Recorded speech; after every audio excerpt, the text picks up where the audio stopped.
Frenchie's Art Gallery, located on historic Oak Street beside the Maple Leaf Bar. With over 3,000 square feet of space, it features a large gallery front room and Frenchie's personal art studio. Frenchie's Art Gallery is also connected to the Maple Leaf Courtyard, which is ideal for the New Orleans night scene. Frenchie's Art Gallery, 8314 Oak Street. Yeah, you're right. Well, here's the bottom line.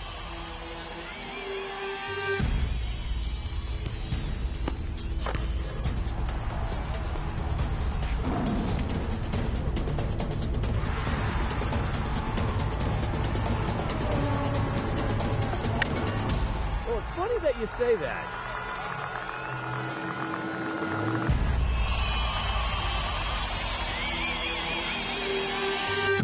Let me tell you. Good evening and welcome to Primetime Sports. I hope everyone's having a fantastic summer. 4th of July is around the corner, but we have a fantastic show for you today, and I cannot wait to get to it. By the way, the story of the last couple weeks, with no question, has to be the LSU baseball team. Listen, they were kind of left for dead in the middle of the season, filling around 500 in the conference, and then we all know the streak that they went on, winning so many games in a row at the end of the year. They swept through the SEC tournament, and of course the regionals and then the super regionals. But then they got to the World Series, a place that Paul Mainieri has been 6 times with 1 national championship. LSU was looking for their 6th overall, and they're still doing so. They got there, they beat Florida State in a thriller in that opening game, but then they got the brakes beat off them against the Oregon State Beavers, the #1 team in the country. But they came back and they had to win 3 in a row. And guess what? They did it. They beat Florida State again, and then they beat that same Oregon State team that had won 23 games in a row. Pretty amazing task. And that team was 56-4. And they beat them 2 games in a row behind some great pitching, including Alex Lang. And then we all saw what the sophomore did the next day. But then, last night, they're in the championship series, and they face one of the best pitchers in the land. Probably the guy that's going to be the first overall pick in the draft. You see him right there. His name is Brady Singer. He's going to be in the draft next summer, and he is fantastic. He got staked to a 3-0 lead. The starter, Russell Reynolds, pitched pretty well for LSU, but he hadn't started a game in 2.5 years. But then he gave up 3 walks in the 4th. They took a 3-0 lead. Hey, LSU cut that lead. Duplantis hit a home run, made it 3-1, and then they cut it to 3-2. But it was too little too late as they lose 4-3. They play again tonight. Jared Poche's on the mound, and if they win tonight, Jared Poche, who has 40 wins total, the most in LSU history, he's on the mound this senior night, and tomorrow it will be Alex Lang if they can get to that. By the way, last night, the first ever NBA awards show. That's right. You know, the NFL, before the Super Bowl, does their NFL honor show. Well, the NBA followed suit with a great performance last night. Drake was the host. It was entertaining, kind of silly at times, but it was a fun show overall. Russell Westbrook took the biggest honor, MVP, the Mr. Triple-Double, the first time that's happened since Oscar Robertson for a full season. And he edged out James Harden and Kawhi Leonard. Mike D'Antoni, man, he was also another guy left for dead after his runs with the Knicks and Lakers. Previously he had been a great coach with the Suns, but he showed you he can still coach some basketball with the Houston Rockets. And, of course, not only did they have James Harden, the runner-up for MVP, but they also had a couple ex-Pelicans that helped the way. Ryan Anderson, the sharpshooter, and one of the guys that won an award last night, 6th Man of the Year, Eric Gordon. Hey, Draymond Green always seems to be in the headlines for whatever reason, some good, some bad, but he got the Defensive Player of the Year last night. But the biggest honor, in my opinion, went to Monty Williams, the former Hornets coach, obviously has now been with the Oklahoma City Thunder as an assistant. But bottom line is he won the very first, or he was awarded the first Sager Strong Award in honor of Craig Sager, who obviously worked for TNT for many years in his colorful outfits. Monty Williams looked fantastic when he put on that Sager jacket. Hey, the Louisiana Sports Hall of Fame was this past weekend, and what an honor this was for all those. Dee Bro, who's going to be here next week, is one of those. But Ed Reed, David Toms, Eddie Kennison, Juan Pierre, and, of course, the jockey Calvin Burrell, and our very own broadcaster here in New Orleans, Jim Henderson, along with 4 others, were inducted Saturday night into the Louisiana Sports Hall of Fame. Like I said, Dee Bro will be on this show next week. She has 2 runner-up national championships in a row the last 2 seasons. But next, I've got Paul Mainieri coming up live from Omaha. talking about the game last night, what they need to do to win 2 in a row, particularly the game tonight. He's going to be on the phone straight from Omaha. Mike Detillier, you know him. He's going to wrap up Saints minicamp and OTAs. He's going to be all over what the Saints have and with the injuries and how they're dealing with losing Teron Armstead for most of the season, if not all the season. The news of Nick Fairley, he is out for the season. And, of course, Max Unger as well. But don't forget, we also have Ephraim E.T. Towns, who after 37 years of being the front man for the Dirty Dozen Brass Band, he is going to tell us what his future holds for him. And perhaps the greatest prep basketball player in the history of New Orleans basketball sports. That's right, Randy Livingston, who was the only one of 2 players to have the Player of the Year 2 years in a row. One was LeBron James and one was Randy Livingston. Injuries marred his career, but he still played for 9 teams in 11 NBA seasons. He'll be here next as well. Right here, stay tuned on Primetime Sports.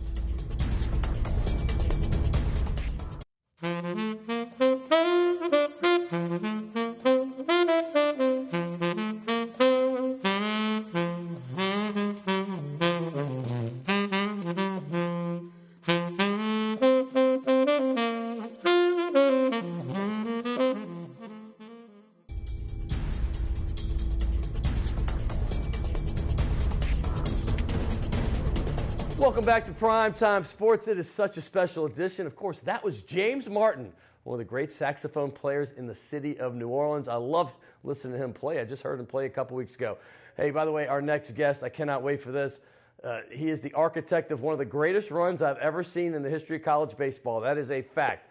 This team, well, they were good all season, and then they became great, and then they became fantastic. A team that won literally 20 of their last 21 games until last night. Hey, they ran into a buzzsaw, a guy named Brady Singer, who might be the first overall pick in the draft next year. Hey, Paul Mainieri did not panic. He threw a pitcher that, he said, listen, I'm going to throw a guy that's been there before. He's older, and he's saving his guys on the next day's rest. Jared Poche is going to play tonight, and if they're lucky enough to win tonight, they'll have Alex Lang all set for tomorrow. But Paul Mainieri, straight from Omaha, live right now. Welcome to the show, my friend. How you doing?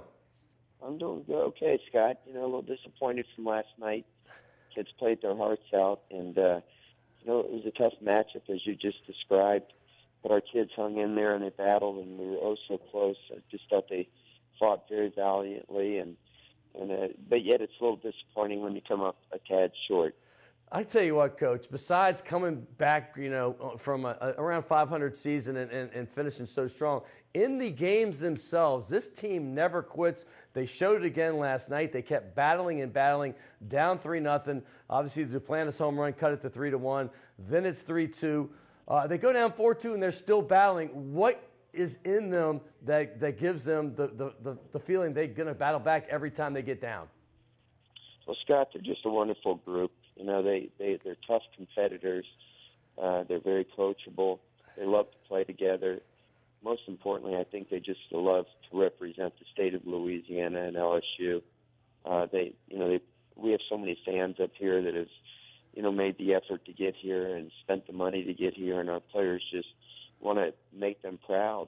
And I think they did last night. I mean, if you don't just look at the bottom line of who won the game and who lost the game. Our kids played their hearts out all night, and they left it all out on the field. It was a tough task. I hope everybody realizes that. And, we're going to bounce back tonight with behind Poche. Hopefully he'll pitch the game of his life for us, and we'll get to their talented freshman, dice it a little bit. And hopefully we can extend it to tomorrow and give Alex Lang one more chance. Coach, I think everybody's on board with the guts that this team has. I haven't had you on literally since I think you were heading to the SEC tournament. You've been on quite a run there. What has been the reason that this team has just gone on and on with this win streak and obviously going to the World Series and playing the best competition that the country has to offer and still won 2 out of 3 games, 4-2 record so far in the World Series? Well, I think it's been a combination of things. I think we've pitched more consistently. I think we've found out which guys we can really count on and which roles they each can play.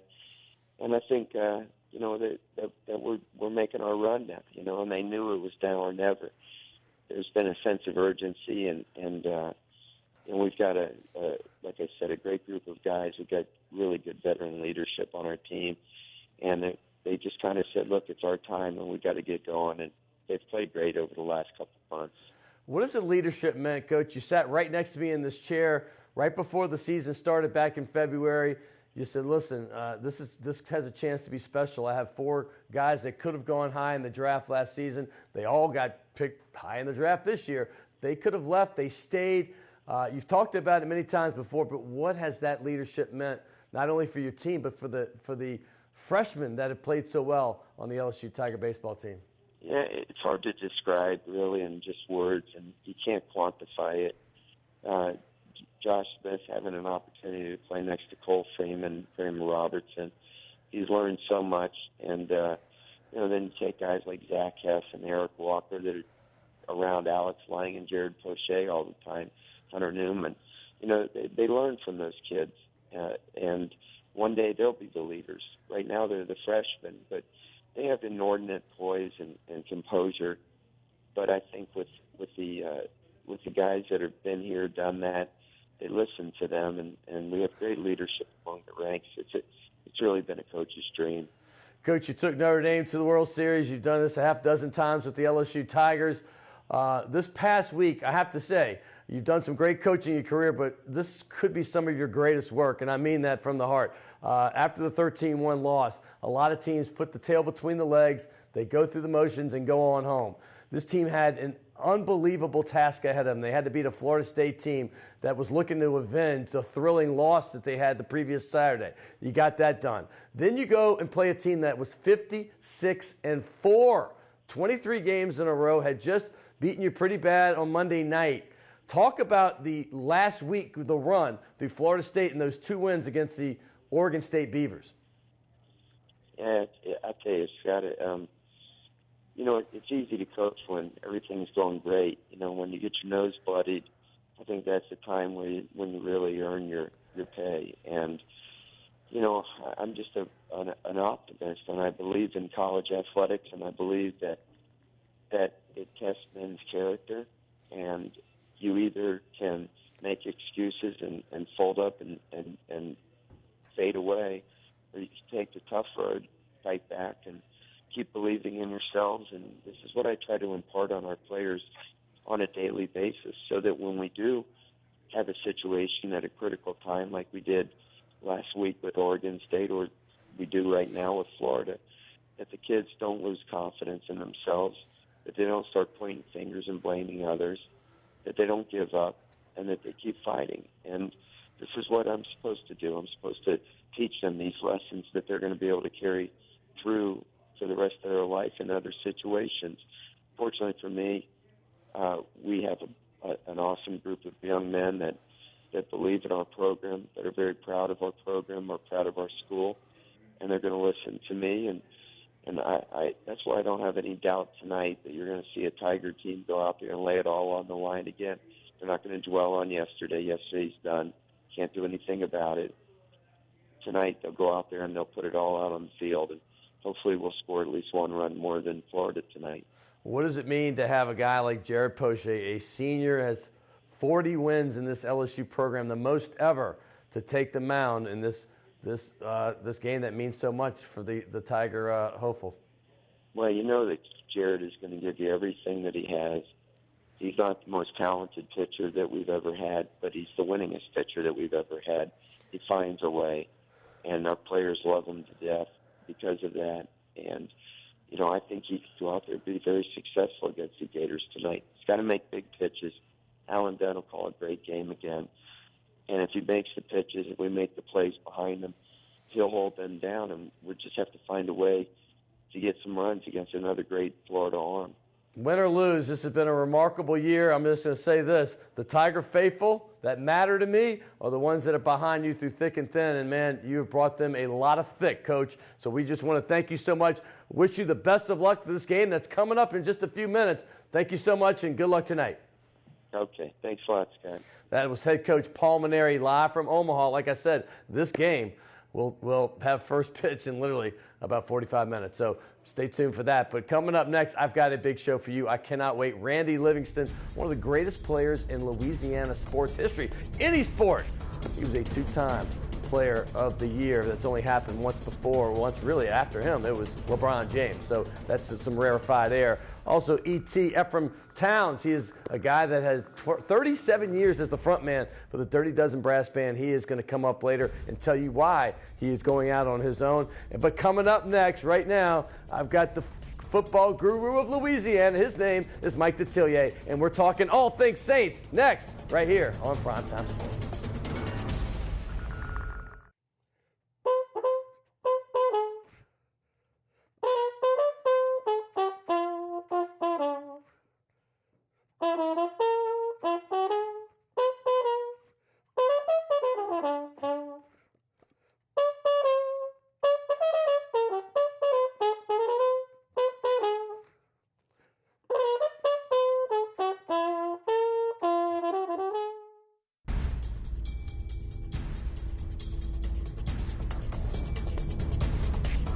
Welcome back to Primetime Sports. That was Paul Mainieri. I got to thank him. Coming straight live from Omaha. Good luck, Tigers, in Game 2 tonight against the Florida Gators.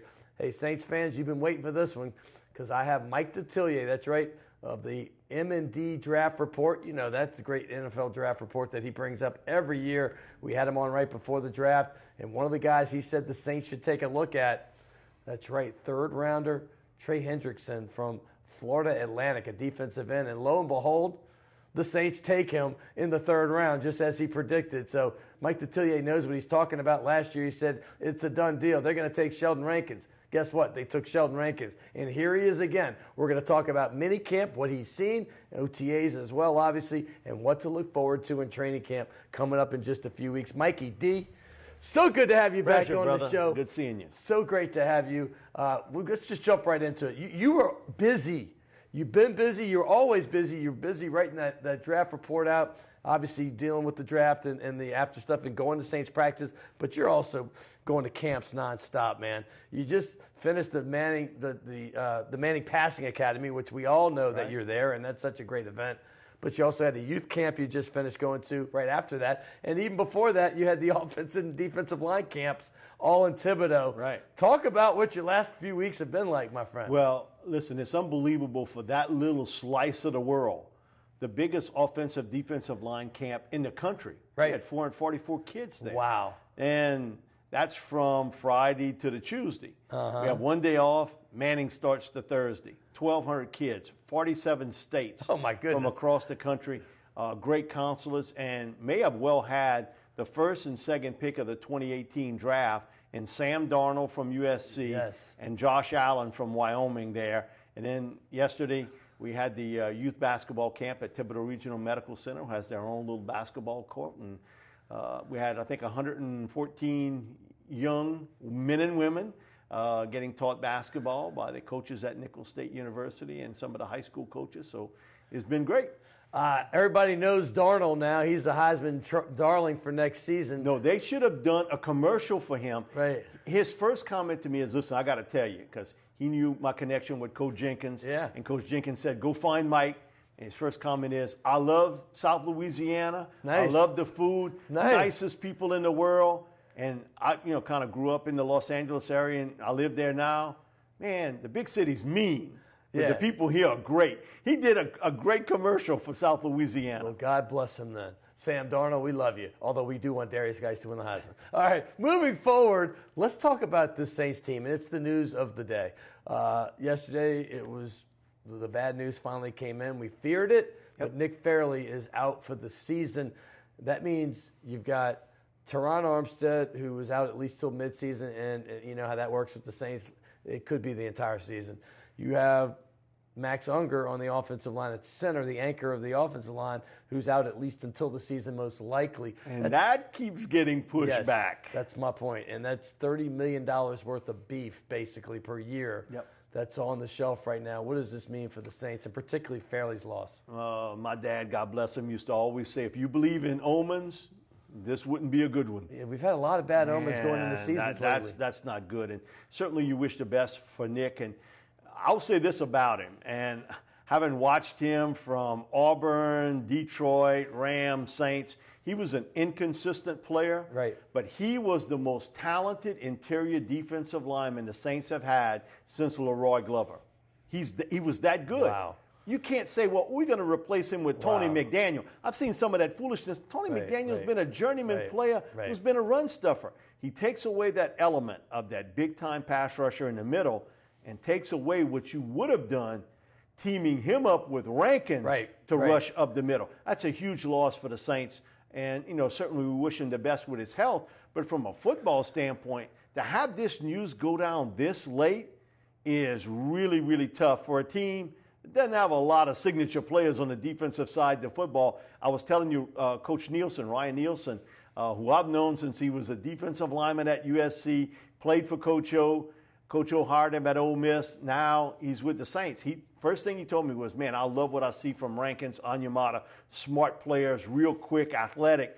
I hope we get Nick Fairley back. Right. I love what I see. He added that real quickly in there, so you can understand this is a major loss for a football team still looking for some identity on defense and good players. All right, Sheldon Rankins, what does this mean for his development? Because he had a guy that could get to the quarterback from the interior, which is a rare thing. That's Warren Sapp and not many others.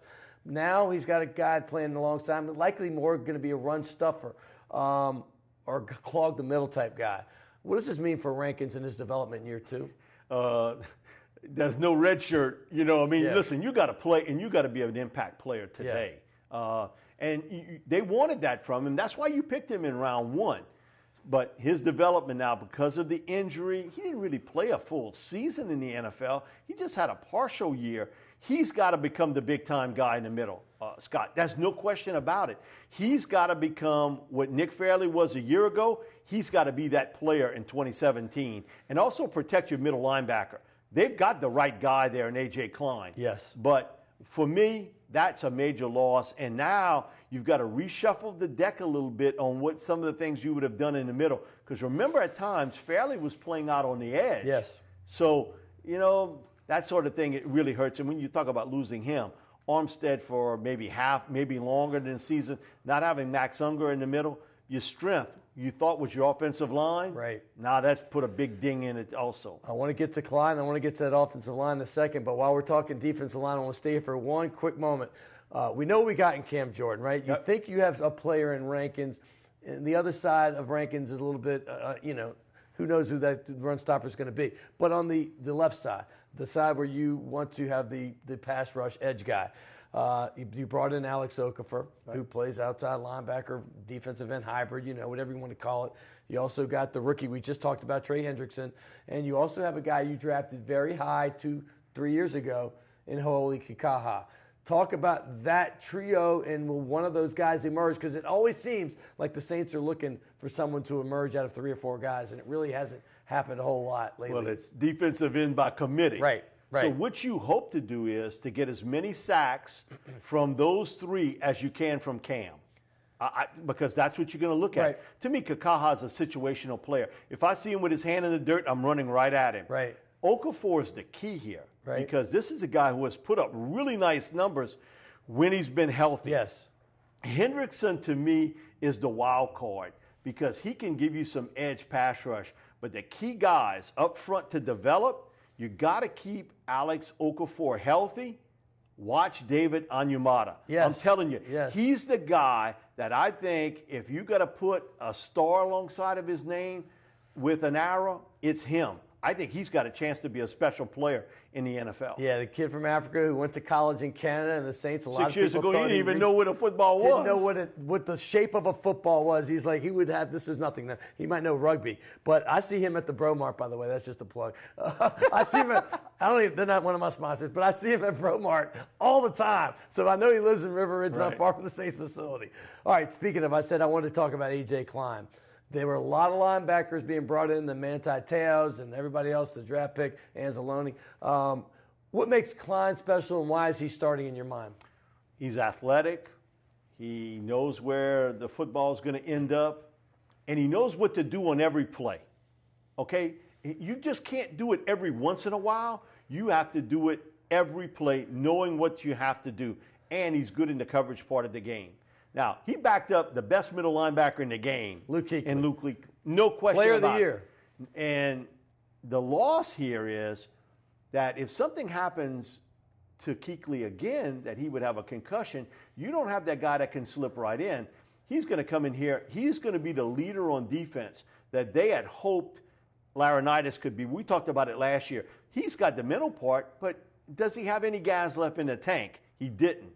A.J. Klein is a really good pickup for the Saints at that middle linebacker spot because he's smart, he's athletic, and I don't have to take him off the field on third down. For years and years growing up, they had these great running backs, the Earl Campbells, O.J. Simpson, Eric Dickerson, I can go on, even Emmitt Smith more recently than those guys. But one of my favorites of all time was when the Miami Dolphins had Larry Zonka, Jim Kick, and Mercury Morris. And I'm not saying the Saints have that, but they have three guys that can really play. One of the greatest of all time on the tail end of his career, obviously Adrian Peterson. You have Mark Ingram, who had the best year of his career last season, and you have a very special rookie in Alvin Kamara.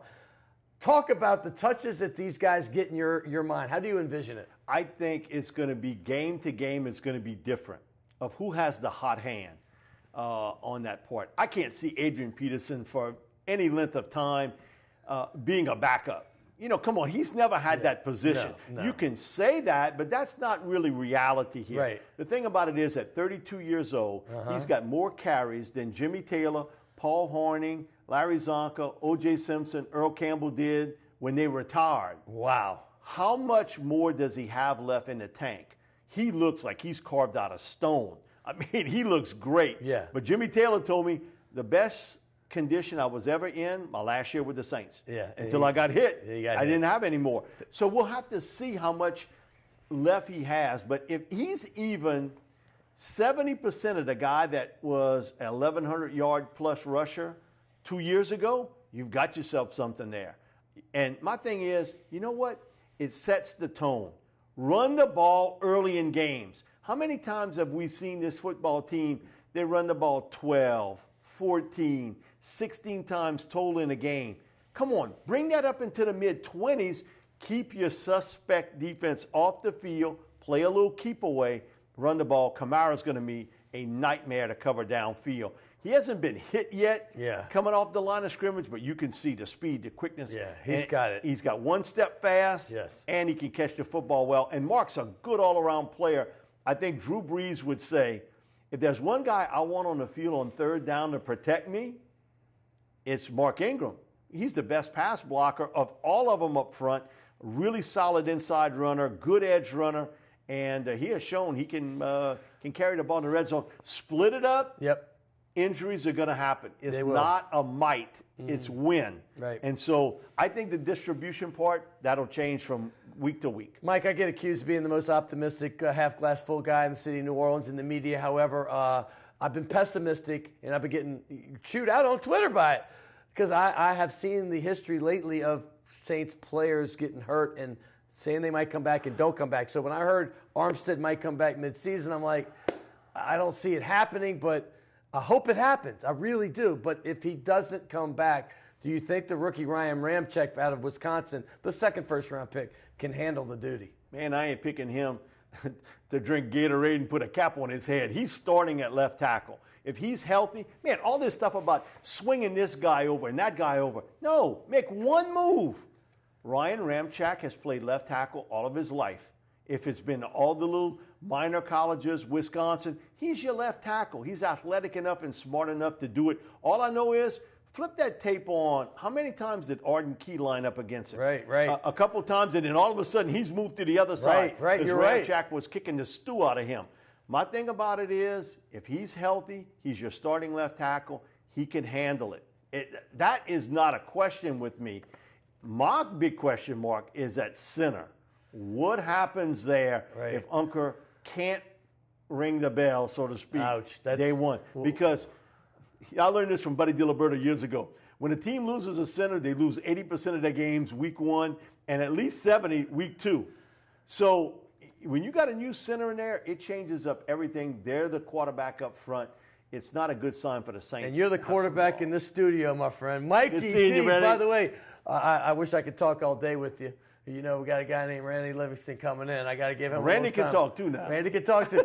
Here, you've been there. You got stock in this company now. Absolutely. Hey, I've been doing this a year and a half, and you're one of only 4 guys that have been here at least 3 times. So we appreciate you Thank you so much, Mikey Scott. I D. appreciate it. Thank you, buddy. That is Mike Detillier. Check him out all the time. He's on WWL. He's got his draft report. He's all over the place. He's like a media magnet in this city and state. Man, we appreciate him so much. Hey, we got a great show. Don't forget I have Ephraim E.T. Towns coming up and the great Randy Livingston right here on Primetime Sports.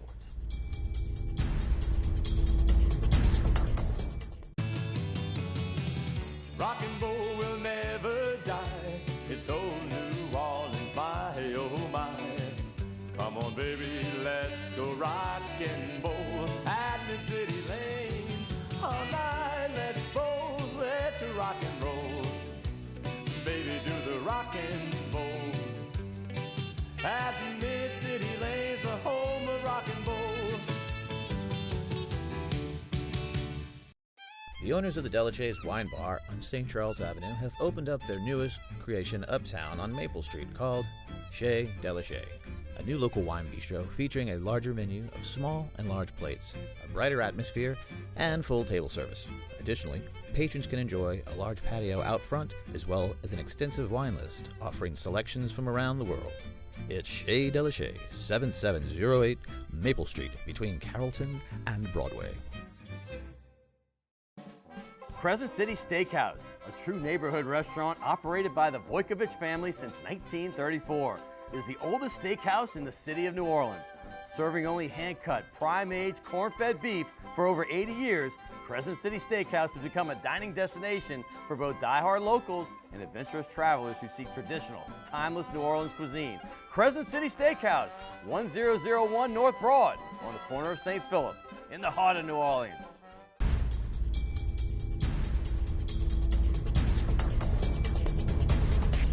Well, you heard him earlier in the show. That's right, I had E.T. He played one of our little bumpers that we had coming in with that great trumpet that he has.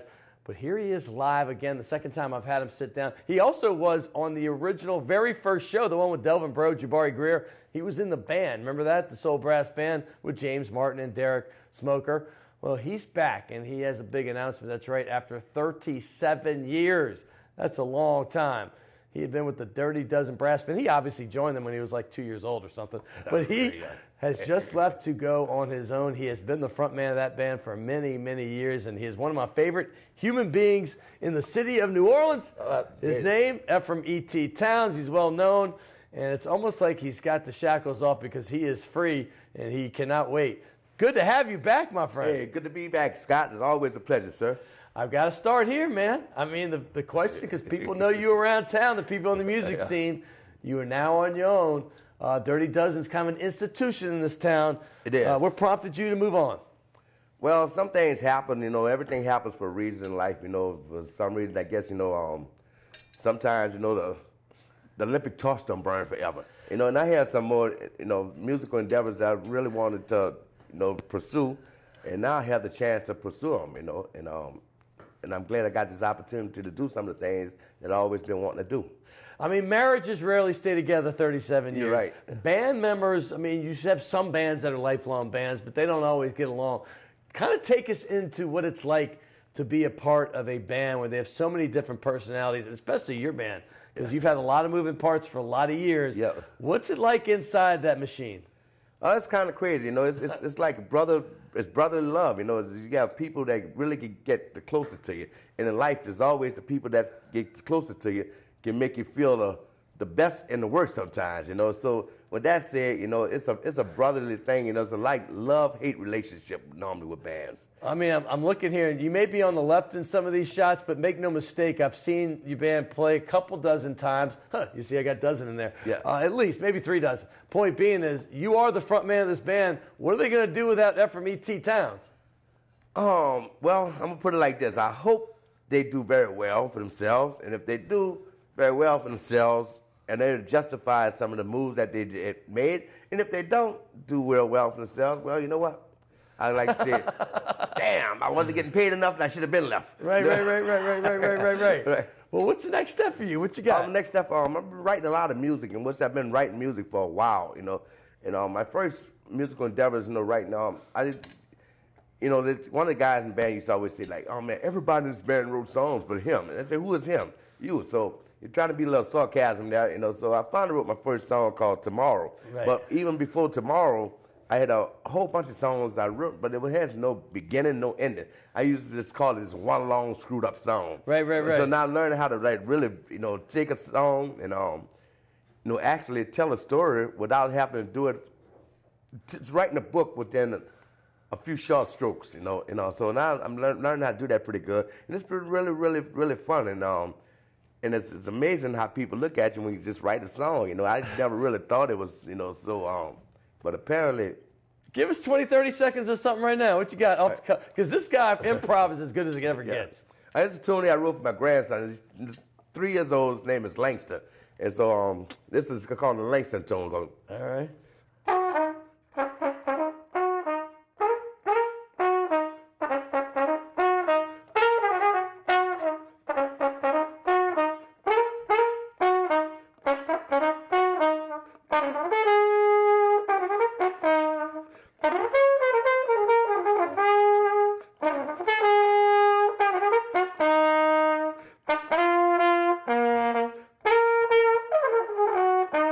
Livingston. By the way, this reminded me of something. About a month or so ago, we had a big watch party because we had that big show with Karl Malone, the second leading scorer in NBA history. We had the governor of Louisiana, John Bel Edwards, and the brand new LSU basketball coach, Will Wade. So we had a big party at Lucy's, and that's one of our new advertisers on the show. All right. And you showed up. Yes, sir. And we had a few dozen people, and you started just playing that trumpet like crazy. I mean, I was just sitting there like, wow. And everybody around the restaurant's looking around like, where are these tunes coming from? Yeah. So do you bring your trumpet around the restaurants and do that frequently? Pretty much. I don't typically bring my horn everywhere I go because you never know when you're going to need it. And trumpet players, it's like, and sometimes you bring two, like right there. Sometimes I bring two, and I have two here too today. But you got to practice all the time. So a lot of times, you be doing business, you get around home when you come off the road, and a lot of times, practice get on a short end of the list. So if you keep your horn with you, you always have a tendency to put it in your mouth. Speaking of the road, though, are you really ever off the road? Because, I mean, listen, this guy, he plays a lot in New Orleans, but he is on the road all the time. It's, whether it's Europe or recently it's Denver and Seattle, you are traveling all the time. What is that like for you? Hard. And I mean all the time. I mean, I'm not just saying twice a month. You're on the road, my man. It's really, traveling is beautiful. It has its good parts, but, we live in a beautiful place here in New Orleans, and I like to think the world comes to New Orleans, and it's been very flattering to be able to go to all these different places, but I really like New Orleans a lot, and I wish I could actually stay here more and present, what I'm doing more in town than, per se, traveling all over the place, so, but on the road, it's really hard. You got to get used to the different nuances in life, to eat in different places, and the times, if you're in California one day, then you're in New York one day, and then you're in Europe another day, your body can get really, really screwed up. So it can be very difficult for a lot of people. And if you're not used to that, some people can never take it, It's amazing, like growing up as a kid, everybody I know say, I want a job where I can travel everywhere I want to go. Right. Travel's not easy. And everybody I know who has one of these jobs, they wish they could stay home. Trust me on this, because I've been on both sides of that ledger a lot. Yeah. And once you start traveling 5 days a week, you're like, I just want a job that I can stay home. You're right. Speaking of beautiful, you're a beautiful human being. Same as Scott. I always love to have you around. I want you to take, your beautiful wife or anybody you got over there that you want to take to Chez Detillier. It's over there on Maple, between Carrollton and Broadway. On Maple Street. All right, cool. You know where that is? That's uptown. You know uptown. I know. I'm from New Orleans. I'm a New Orleans boy. One of the greatest. Check him out. Whether he's playing under E.T. or whatever name, you look him up because everything he does turns to gold. Stay tuned. I got a lot of good, fresh music coming out, so look out, New Orleans. There's a new kid on the block. There's an old kid, but doing newer things. Doing newer things. Yeah, you still look young, my friend. That is from E.T. Town. Speaking of talent, I've got one of the greatest athletes in the history of the city, state, and even country. Two-time National Player of the Year, Randy Livingston, coming up next right here on Primetime Sports.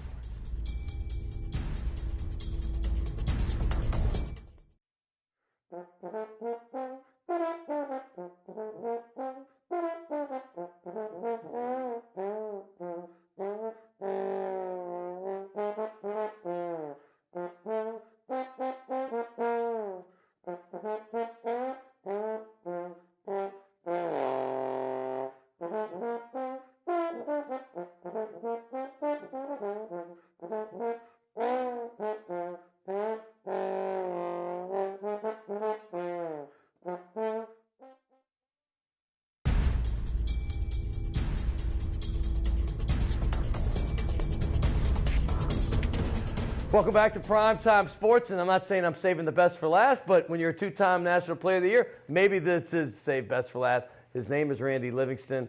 He's from Newman High School, and he went to LSU. 11-year career in the NBA, with 9 different teams. And like I said, he was a two-time National Player of the Year. In 1992, he shared that honor with Jason Kidd, who obviously went on to become one of the great point guards in NBA history. In 93, he won the honor over guys like Rasheed Wallace and Jerry Stackhouse, both North Carolina legends. And here he is, an LSU legend himself, Randy Livingston. It's been a long time coming. Welcome to the show, my friend. Thanks for having me, Scott. You have had a circuitous route, to say the least. Obviously, I remember seeing you when you were in high school. I just moved back from D.C., was in law school, and I'm watching you at Newman. There's a shot of you there.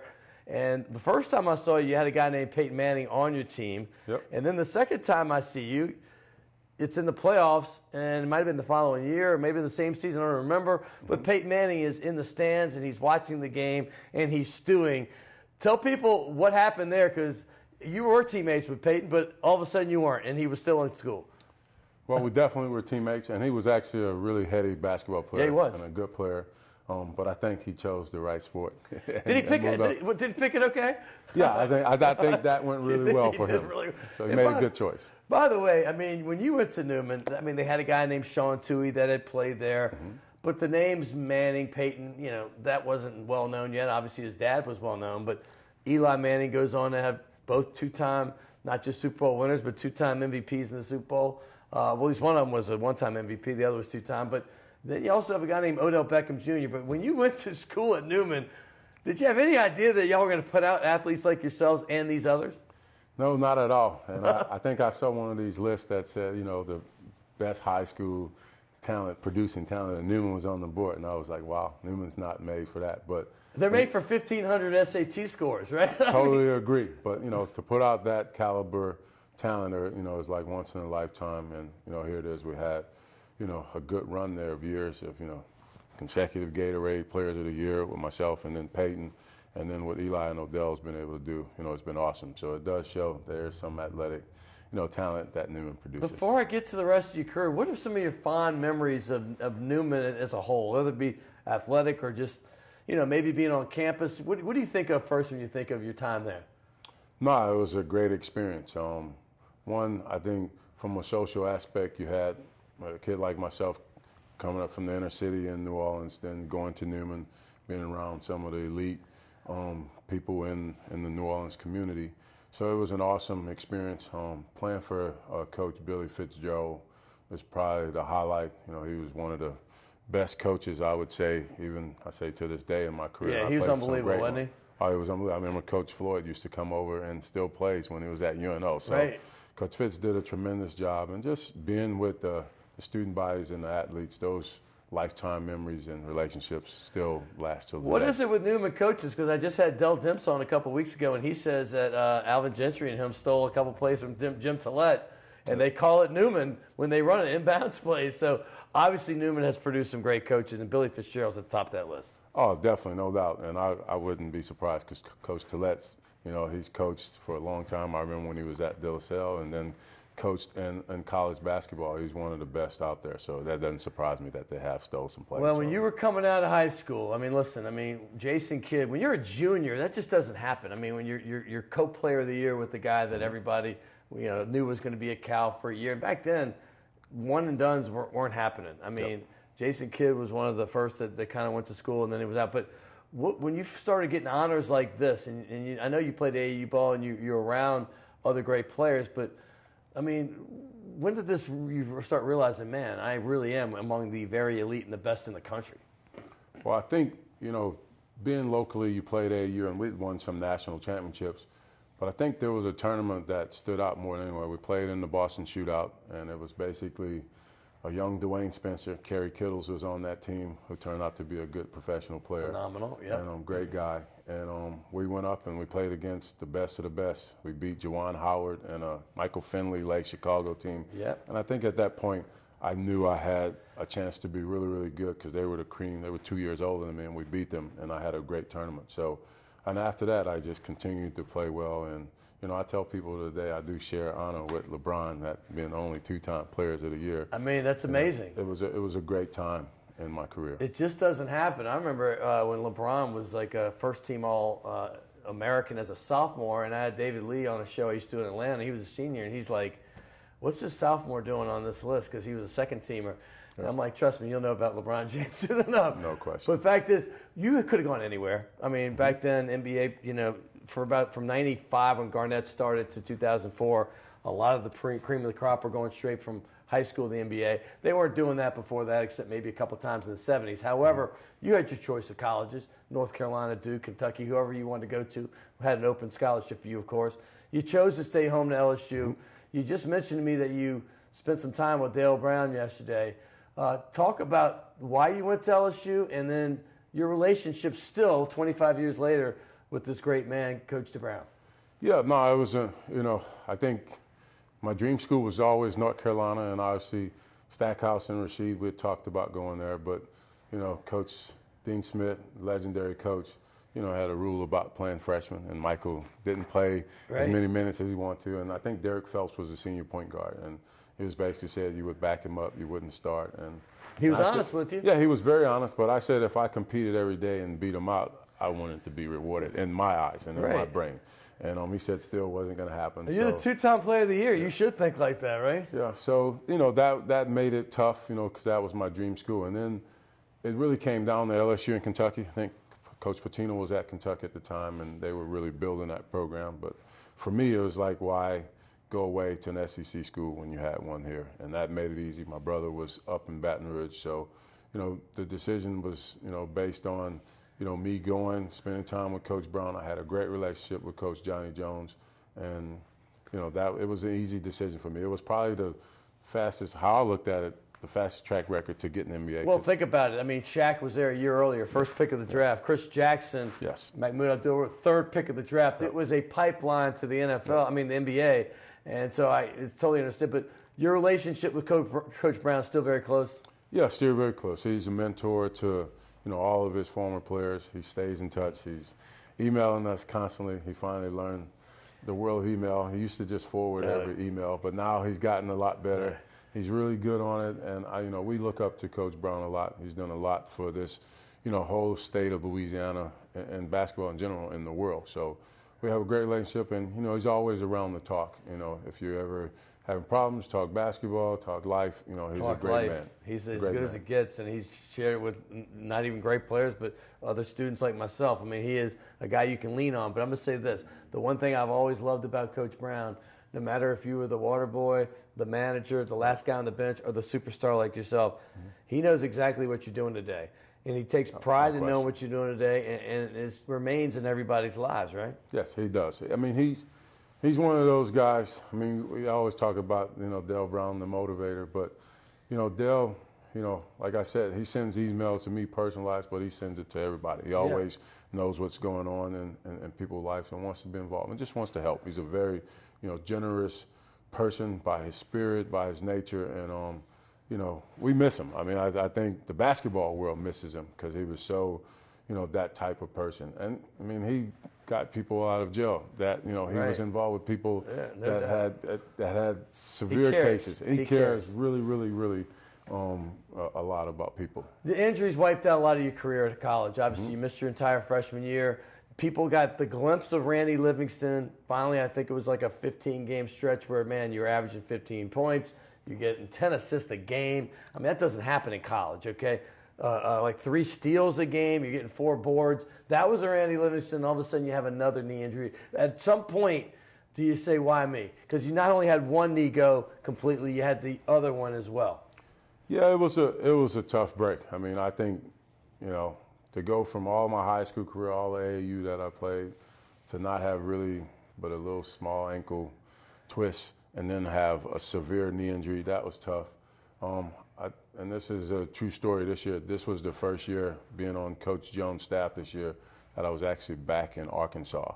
It was the first time, and it was a very eerie feeling. Where it happened. Where it happened, the right. second knee injury. Yeah. Where I think at that point I questioned why, this was happening. I had worked my butt off to get back healthy, and, we were tied with Arkansas in first place in conference going in, and, it was a tough time. But at the same time, I mean, I understood that I had a lot of work to do. I got in my head that, okay, I'd had 2 major knee injuries, but I wanted to make the best out of the career. And I think the day I left and decided to leave LSU, I told myself I was going to make it by any means necessary. And you did. And I went on you're one of the headiest ball players I've ever seen. When your body was failing you, I watched you play a lot. Mm-hmm. I mean, I was producing NBA games, so I saw you a lot. 11 years, 9 different teams, but you were heady on the court. You made the most. I remember that one year you played like 69 games. You were getting some great minutes. But tell people right now what you're doing, because, I mean, listen, you've been teaching, you've been coaching, and you relate to people so well. Yes, well, I'm, I guess, what they call a basketball lifer. I love the game. That's why I was able to play so long. I had great teachings at a younger age. Sure. Coach Fitz, Coach William Robinson from Carr, some legends. And so what I enjoy doing is giving back. I remember my rookie year, Clyde Drexler said, I'm giving back to the younger generation, and that's going to be your path.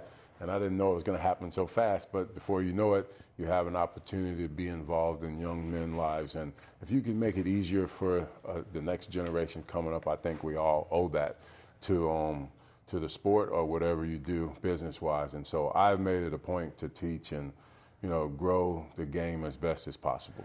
As I give you a gift certificate and sign this ball, I want to say Australia. I was communicating with you through Facebook a lot. We do the occasional long call, maybe a Skype. That had to be a great experience, right?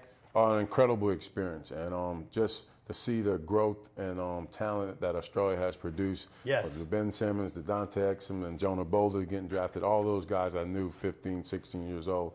So it's been great to watch that explosion of, Italian and New Zealand players. There's Ben Simmons right there. I mean, what's your relationship with Ben? Do you think? By the way, here's a gift certificate for you. Thank you. For Shays Detillier, but I want you to sign the NBA ball and the LSU ball. No problem. As you do it, Ben Simmons, I mean, he was hurt the entire year.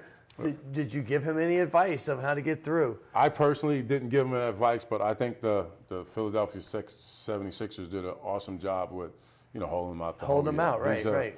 He's I think in the end of the day, he'll be a top 10 talent in the NBA, and they've invested a lot in him. So I think it was best for him to sit out and come back fresh and healthy and trust the process. Randy, it's been an honor, man. We love you down here in New Orleans. This is always home for you. And I know you're a coaching lifer, so who knows where your next stop's going to be, but we wish you the best of luck. Appreciate it. Randy Livingston, man. Hey, this has been a long time coming. He played with another great name, Randy Livingston. Ronnie Henderson, I was going to say, played with him as a teammate, but a lot of people to thank. It's been a great show. Don't forget, our 4th of July special is next week. I cannot wait for that one. The brand new president of the World War II Museum. I want to thank Will, my producer, Jay Smooth, Christy.